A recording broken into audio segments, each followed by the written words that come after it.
Estamos aqui em mais um podcast Imagem e Credibilidade, o nosso episódio número 25.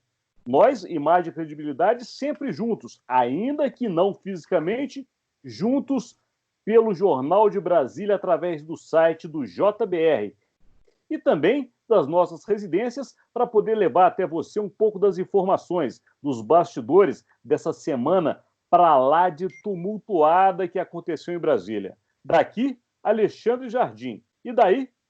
Aqui, Rodolfo Lago. E aqui, Estevão Damasio. Muito bem, meus amigos. Como é que está aí o confinamento, meus amigos? Difícil, né? Essa coisa toda é muito difícil, mas é necessária, né, Alexandre, né, Estevão? A gente não tem cada vez menos dúvida de que é o melhor caminho nesse momento, enquanto não há medicação, enquanto não tem vacina, o melhor caminho para evitar o contágio, né, do novo coronavírus é o isolamento social, então paciência, a gente tem que fazer isso, né? Então... eu acho que já é natural, né? Quem pode ficar em casa... infelizmente, né, não é todo mundo que tem, eu diria até esse privilégio hoje, tem que abraçar o isolamento social, mas durante esse nosso bate-papo, creio, né, Alexandre e Rodolfo, vamos discutir muito essa tese do isolamento social, que acabou gerando uma vítima importante essa semana, né, Alexandre? Perfeito, Estevão, muito bem lembrado, porque essa semana nós perdemos, ou pelo menos o Brasil perdeu, um ministro da Saúde que estava defendendo veementemente essa questão do isolamento. Não sabemos se o novo ministro da Saúde, esperamos que terá a mesma condução, mas independente de qual seja a condução, o importante é a preservação de vidas. De qualquer maneira, como a gente gosta muito de falar em política, a gente não pode fugir do que aconteceu com o senhor Luiz Henrique Mandetta, né? O ex-ministro da Saúde. Vamos começar pelo Rodolfo, Estevão. Como é que se acompanhou essa semana tumultuada aqui em Brasília, hein, Rodolfo? Pois é, mais uma semana de tumulto, né, Alexandre, né, Estevão, vocês aí que estão nos assistindo. E mais uma semana de tumulto que a gente às vezes tem alguma dificuldade de compreender por que é que o tumulto acontece, ou pelo menos por que é que o tumulto acontece na intensidade em que ele acontece. Porque, veja bem, tecnicamente, do ponto de vista do combate ao novo coronavírus, o novo ministro, Nelson Taixa, não parece que tenha uma divergência muito grande com relação ao que o ministro Mandetta vinha fazendo. Todas as vezes antes em que o novo ministro se manifestou a respeito do que deveria ser feito para combater o coronavírus, ele foi na linha de que o isolamento social é necessário. Então, ele não pensa diferente do ministro Mandetta nesse ponto, que é o ponto central com relação a essa questão, né? Todas as divergências que o ministro Mandetta teve com o presidente Bolsonaro foram no sentido de que o presidente Bolsonaro dizia que era preciso flexibilizar o isolamento social. Até agora, a não ser que mude agora que virou ministro, mas até agora, como profissional da área de saúde, era exatamente a mesma coisa que o novo ministro da Saúde vinha falando.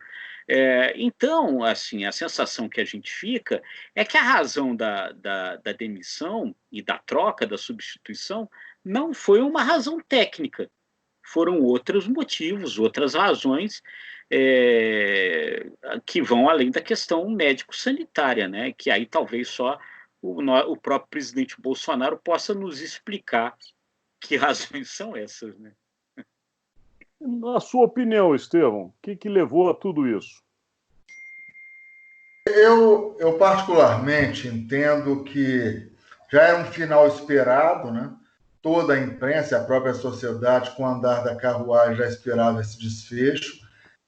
Entendo que daqui para frente o governo, nessa questão da saúde, vai ter um discurso mais unificado. Não estou entrando no mérito se o discurso é bom ou ruim, né? Mas não podíamos continuar com as divergências públicas expostas pelo presidente da República e pelo ministro da Saúde. Foi a entrevista que o ministro concedeu ao programa Fantástico da Rede Globo, a entrevista na qual ele falou uma coisa óbvia. A população vai ouvir quem? O ministro da Saúde ou o presidente da República? Com a saída de Mandetta, agora presumo que o Taixe vai ter um discurso mais afinado com o que o presidente quer. Não estou menosprezando o conhecimento científico e a competência do novo ministro da Saúde. Porém, nós devemos lembrar que ele é muito aderente ao pensamento e à forma de governo do presidente Bolsonaro, porque ele participou, né, como voluntário da equipe de transição do Ministério da Saúde e naquele momento era apontado como futuro ministro da Saúde, antes do governo começar, propriamente dito. E só não foi efetivado porque Bolsonaro cedeu às pressões e vislumbrava um bloco de apoio no Congresso do Democratas, e aí Mandetta entrou, né? Então, Mandetta não comungava e nunca comungou cegamente das visões do presidente Bolsonaro. Eu acho que o Taixe, se não vai comungar efetivamente, haverá menos tensão. Então, daqui para frente, eu vislumbro um discurso único, volto a repetir, não estou falando que é um discurso correto ou incorreto, mas, pelo menos, agora, Presidência da República e Ministério da Saúde tendem a falar na mesma língua. E o presidente, nesse momento, está na berlinda. Ele próprio já destacou que, ao pressionar e defender a reabertura do comércio das fronteiras, entre aspas, é um risco que corro. Se agravar, vem para o meu colo. Eu acho que não vai para o colo do Taixe. Se a bomba estourar, vai para o colo do Bolsonaro. Você tocou num ponto que era justamente o que eu ia puxar por aqui. Sem dúvida nenhuma, o que ficou muito claro que se poderia haver, daqui a algum tempo, no caso da permanência do Mandetta, uma divisão de responsabilidade. Se tudo que o está pregando desse certo, ele seria o salvador da pátria.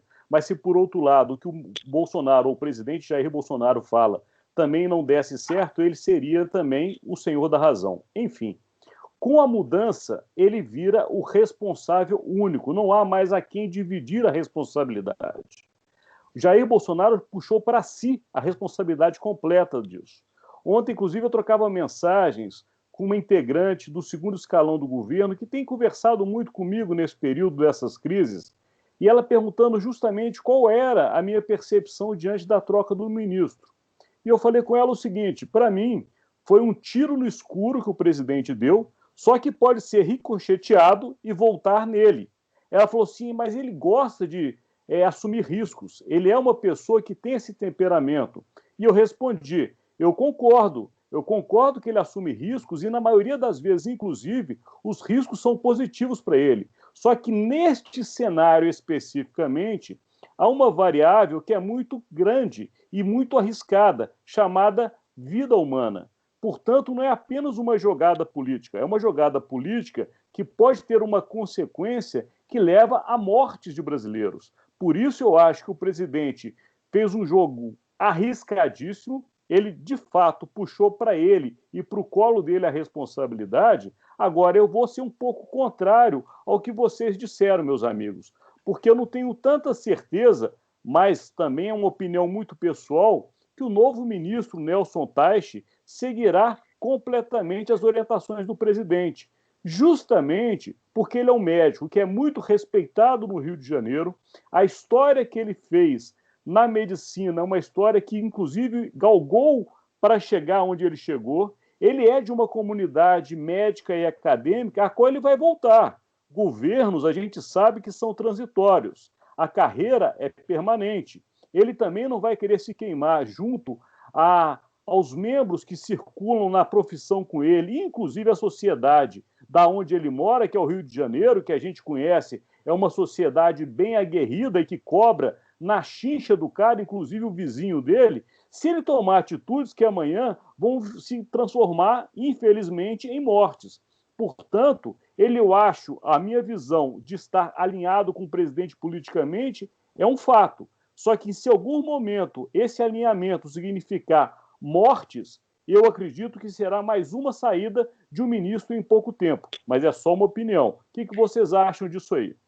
Alexandre, eu concordo com você. Eu acho que a sua avaliação é perfeita. Acho que talvez o ministro Taixe seja politicamente, pelas informações que a gente tem politicamente mais alinhado com o presidente Bolsonaro, mas como eu estava dizendo, eu até tinha falado antes, me parece que tecnicamente, do ponto de vista médico-sanitário, ele não diverge muito do que o Mandetta falava e defendia. Então, não sei se tecnicamente vai haver uma mudança assim tão grande. Acho que o que se acertou ali é que a queda de braço não fosse tão violenta para deixar saídas para o presidente, para o presidente também não ficar num ponto, num corner e o ministro no outro, que era como estava acontecendo, né? Concordo com outra coisa que você falou, que eu acho que esse momento é um ponto de inflexão nessa história. É um ponto de inflexão no qual realmente a responsabilidade ela passa a ser uma responsabilidade do presidente Bolsonaro. E me parece que a entrevista do ministro Mandetta para o Fantástico, ela até tinha um pouco esse sentido. O ministro falava uma coisa e o Bolsonaro ia e fazia outra, né? Naquele momento, se o Mandetta ficasse calado, eu acho que ele avaliou que se ele ficasse calado, isso ia aparecer, se a coisa estourasse, que era uma grande possibilidade, que a responsabilidade era dele. Ele não falou nada, o presidente está aí estimulando as pessoas a voltarem para a rua, o negócio estourou, a coisa vai cair nas minhas costas, vai vir para minha conta. Eu preciso me posicionar. Então, acho que foi isso meio o raciocínio que ele fez. Agora, gerou ali uma situação que realmente era uma situação de não retorno, né? Ali, a partir daquele momento, o Mandetta começa ele a forçar a saída dele do ministério. Agora, de fato, isso que você falou é perfeito. A partir desse momento, o presidente trocou o ministro, né? O presidente disse, prevaleceu a palavra do presidente. Então, se o que acontecer daqui para frente começar a dar errado, a responsabilidade passa a cair mais nas costas do presidente mesmo. Acho que isso daí é bem claro, né? Eu acho também, eu acho que concordo com o que vocês destacaram, que haverá, como frisei, menos tensão, um discurso, se não for mais unificado, pelo menos um discurso muito semelhante do Palácio do Ministério da Saúde, mesmo porque acredito que o estilo do Taixe é completamente diferente do estilo até um pouco midiático do ex-ministro Mandetta, né? A gente não deve esperar mais tantas entrevistas, a gente pode esperar uma maior centralização das ações de comunicação no Palácio do Planalto. Eu acho que o secretário de comunicação, que é alinhado ao novo ministro da Saúde, vai puxar para ele a responsabilidade agora. Aquelas entrevistas que já não eram mais diárias no Ministério vão se consolidar definitivamente no ambiente do Palácio Planalto. Então, tudo vai ser puxado, vai ficar centralizado mesmo nas mãos do ministro-chefe da Casa Civil e, consequentemente, do presidente da República. Haverá mudança drástica na área da comunicação, o que a gente pode esperar em tempo. Agora, Estevão, engraçado... desculpa, vai, Rodolfo, eu quero depois complementar uma coisa que o Estevão disse. Não, é só na linha também, complementando o que o Estevão falou, o que não pode acontecer, né, espero que não aconteça, é você começar a não ter transparência das informações, né? Porque me parece que o que o ministro Mandetta, aquela estratégia que o ministro Mandetta tinha adotado, que poderia ser midiática, poderia ter motivação política ou não, enfim, não importa a gente agora avaliar muito isso, mas o fato é que aquilo tinha um objetivo de dar transparência para como a doença evoluía, né? E isso é uma coisa fundamental, porque se as pessoas começarem a não sentir segurança com relação a como é que a doença vai evoluir, e a gente começa a correr um risco muito grande, né? Quer dizer, se cada cidadão brasileiro começa a agir com relação à doença conforme a sua cabeça e não conforme a informação que tem de fato da evolução dessa doença, o risco que a gente corre é enorme, né? É imenso. Não, com certeza o risco é enorme e, como a gente falou, o risco agora, claro, é de todo o Brasil, é de todos nós que somos cidadãos brasileiros, mas é, em especial, do comandante da República, que é o nosso presidente da República, que comanda o nosso país e é responsável agora, de fato, pela continuidade positiva ou negativa do coronavírus. Claro que todos nós aqui oramos, torcemos e queremos que seja positiva, e assim esperamos. Mas o que tinha me chamado a atenção com relação ao que o Estevão falou, e eu agora vou ter que complementar com uma outra coisa que também você disse, Rodolfo, foi primeiramente com a comunicação. Eu ouvi também nessas conversas que tive com algumas pessoas do governo que isso de fato foi incômodo, viu, Estevão? Algumas pessoas ligadas ao Palácio do Planalto estavam incomodadas com a centralização das informações por parte do Ministério da Saúde. Isso gerou realmente um ciúme, ou uma ciumeira, como a gente gosta de dizer, e aquele ciúme de homem que a gente sabe que é muito pior do que o de mulher. E, nesse caso, de fato, houve uma necessidade de se trocar o eixo, ou seja, levar a comunicação para o Palácio do Planalto. Porém, o que eles viram é que o Mandetta tinha capitalizado de tamanha forma a centralização da informação do coronavírus na figura dele, que mesmo no Palácio do Planalto, a figura principal passava a ser, aliás, continuava a ser o Mandetta. E isso, de fato, só podia ter uma mudança, sendo que o Mandetta saísse. Agora, o segundo ponto é justamente a saída do Mandetta. Pegando aquela entrevista, Rodolfo, que você lembrou ao Fantástico, me chamou a atenção também até que ponto, Rodolfo Lago, o senhor Mandetta, que não é novo na política e também não é bobo, não fez também de propósito, ou seja, já não preparou o terreno, porque naquela hora ele saberia, como político que aquela fala causaria um problema interno muito sério, porque uma fala como aquela, o presidente a cabeça, o presidente, quer dizer, eu não acredito que o senhor Mandetta, sendo deputado federal experiente como de um grupo político que é o Democratas, que mais à frente a gente precisa falar também, porque tem muita história envolvendo o DEM, mas de qualquer maneira eu não consigo acreditar que ele indo para uma televisão como a Rede Globo, num programa como o Fantástico, no horário que foi, que é considerado o horário mais nobre, que é o fechamento do programa. Ele e na casa do Caiado. Não, na casa do Caiado. E acreditando que aquilo não ia ter repercussão. Então, meus amigos, eu queria voltar para a política mesmo, de fato. Vocês acham que Mandetta preparou a saída e é uma jogada do Democratas isso aí?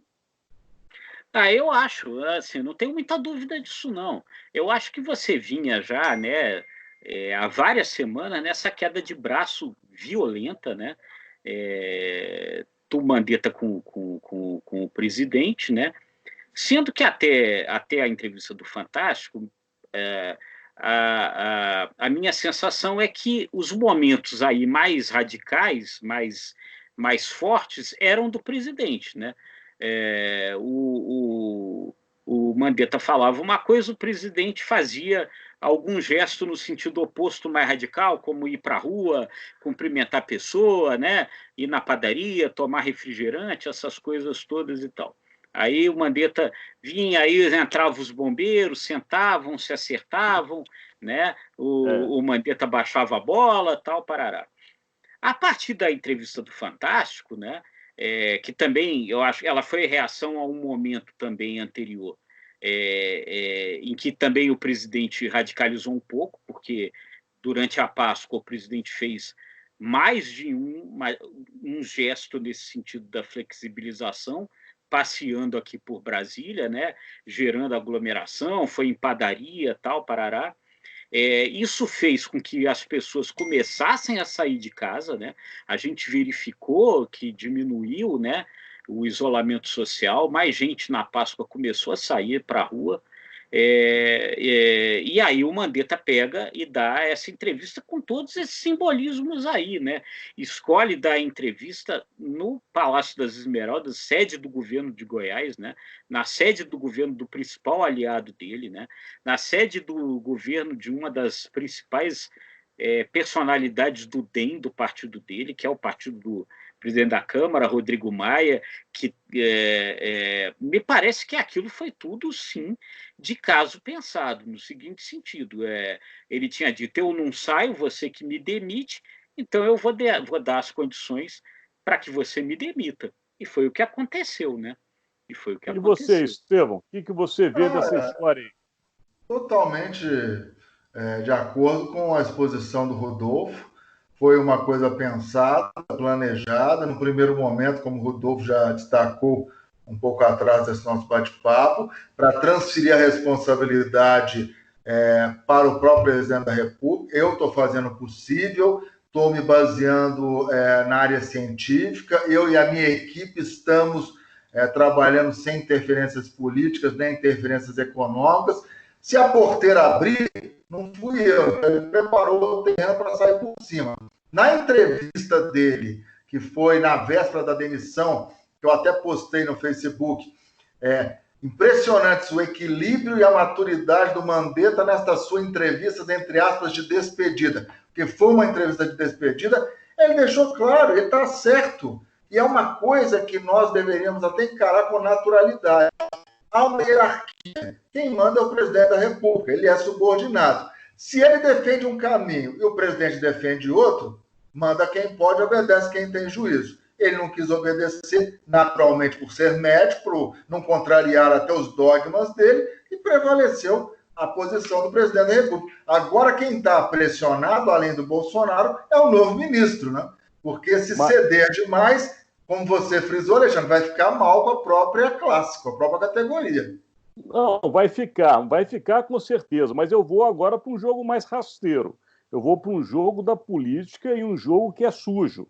Mas até que ponto que essa estrutura que apoiava o presidente muito fortemente a questão de um ano e que vem migrando gradativamente neste apoio, e aí eu falo agora dando nome aos bois, chama-se Partido Democrata, que é justamente o partido que integra Ronaldo Caiado, Rodrigo Maia, Davi Alcolumbre, Onyx Lorenzoni, Tereza Cristina, só para falar, e o Mandetta que saiu. Ou seja, nós estamos falando, só aqui nesse momento, 6 nomes importantes da República que pertencem ao Democratas.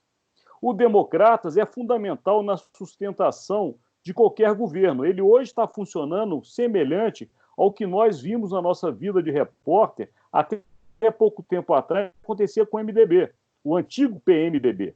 Era o partido que dava a condição de chamada governabilidade dos presidentes. Hoje o Democratas pegou um pouco esse viés. São partidos de centro que sempre têm um projeto atrelado ao governo do momento.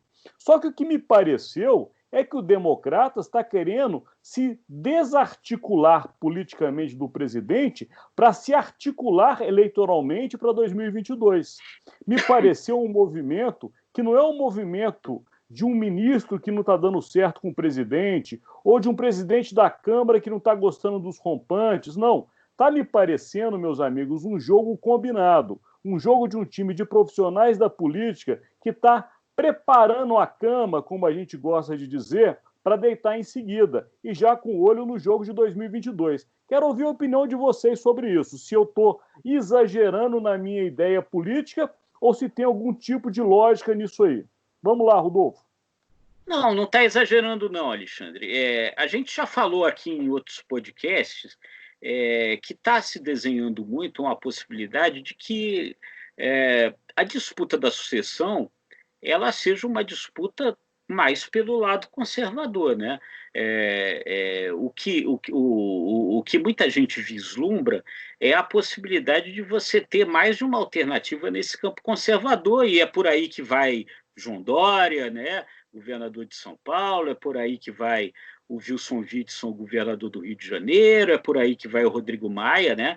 Essa possibilidade de uma disputa dentro do campo conservador, dividindo as forças que elegeram o Bolsonaro. Então, tem isso mesmo, tem isso mesmo. Agora, tem também uma outra coisa, que vai até um pouco na linha do que o próprio Bolsonaro disse recentemente, quando ele disse que tinha recebido essas informações dos seus órgãos de inteligência. Ele disse que o Rodrigo Maia, o Davi Alcolumbre, o pessoal do Supremo estão armando para manietar ele, para impedir que ele governe e tal, parará, que precisa reagir a isso.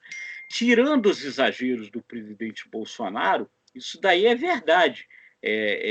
Isso aí é verdade no seguinte sentido: o Maia, o Alcolumbre, as principais forças ali do Congresso e os ministros do Supremo, que por unanimidade essa semana derrotaram o Bolsonaro, dizendo que os governadores e os prefeitos podem fazer as estratégias de isolamento que eles acharem que precisam fazer, e isso foi por unanimidade.